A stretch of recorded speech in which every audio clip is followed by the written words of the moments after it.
This lesson will be about the pen tool, which is probably one of the nicest and best skills you could learn as a graphic designer or somebody interested in using graphics types programs as graphic designer. I do have a file that I've attached and linked for you in the description of this tutorial. It's not anything that you really have to have, but I'm interested in creating a line around these objects, so that's why I have them there. But to use the pen tool is located right here. Looks like an old-fashioned ink pen. And to use it, I just start clicking and it creates a pretty straight line. When I'm done, I still have it as some kind of attachment. I can double click to tap on the last anchor point. Now this line, I can increase the stroke of it to make that thicker. I can fill it in, but I don't have to have that either. I'm going to drop the opacity down because I don't like that. But that's how you make a basic line.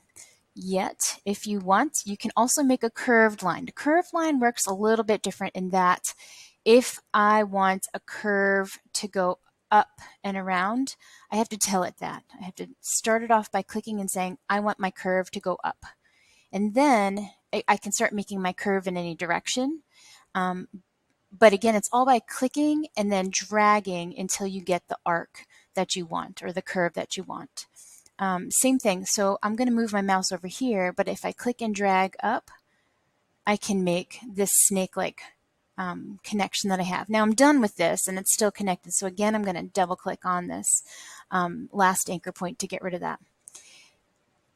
Similarly to any other anchor points, I can click on one of these anchor points and I can make adjustments with the handles that are here. I can move them if I need to, just like any other anchor point.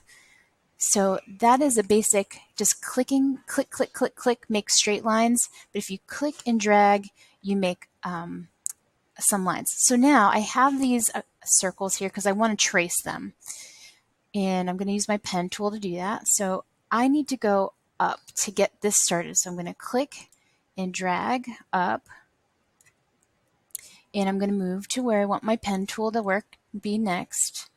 And I'm kind of creating the arc of the circle. And you can see my arc wants to come from below this. And I don't want it to come from below. I want it to like almost start again and go over this next one. So that is a little bit of a different trick. I have to go back to this anchor point and click on it. And now I have a straight line again if I want to, but I don't want a straight line. I want an arced line. So it's just like starting any other arc. I want to click and drag up. So it's setting it to, it knows it needs to arc upward. And then I can come over here and click and create my arc. Same thing, it's coming from below. I don't want it to come from below. I'm going to go back to this arc and click and drag up. I don't know why my voice needs to go up when I say click and drag up. But let's say I'm done with this. I traced my circles that I have. I can see that it's adding some extra extensions that I don't want. So I'm just going to click on those little pieces that I don't want and I can get rid of them. I'm just hitting delete on the keyboard. So now I have traced the top part of these circles. I'm going to do the same thing on the bottom just so you can see it one more time. So I'm going to start here, but this time I'm going to drag down because I need my arc to come down, and I'm going to click and drag up on this side to create the up look. I'm going to click back on this anchor to get my straight line, and this I'm going to click on it a second time and pull down to create my second loop. Again, this is just something that takes some practice getting used to.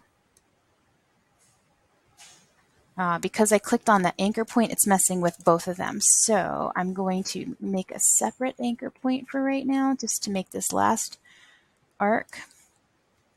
So what am I going to do now? I want that connected. So I'm going to use my sub-select tool to try to connect them together as best I can. And I'm going to delete some of these. Oop. Click on undo my Saves me a little bit. But I can add some fill now to it, and I now have this object with fill. It works as one unit. I create it as two separate lines. It does take some getting used to. So I'm going to trace the top part of this. There's some straight aspects to it and some round aspects to it. So just to practice one more time, I'm going to click and drag up because I want to start it going up. Come to this side of it and drag down to create the arc. Now I need a straight line, so I'm going to tap back on this anchor point, and all I have to do is tap. I'm not clicking and dragging because I just need a straight line, so I tapped again. But I'm going to start another loop. So to start another loop, it goes up, so I'm going to click and drag up, come to the other side of the circle, create my arc. I need a straight line again, so I'm going to tap on the anchor. Anytime I just need a straight line, I'm tapping.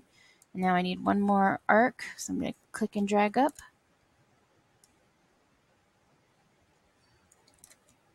And I'm done, so I'm going to double click. I do have some extra pieces here I don't want or need, so I'm getting rid of those. But practice with your pen tool. It does take a little practice. Find a heart to trace, find a cat to trace, find a star to trace online.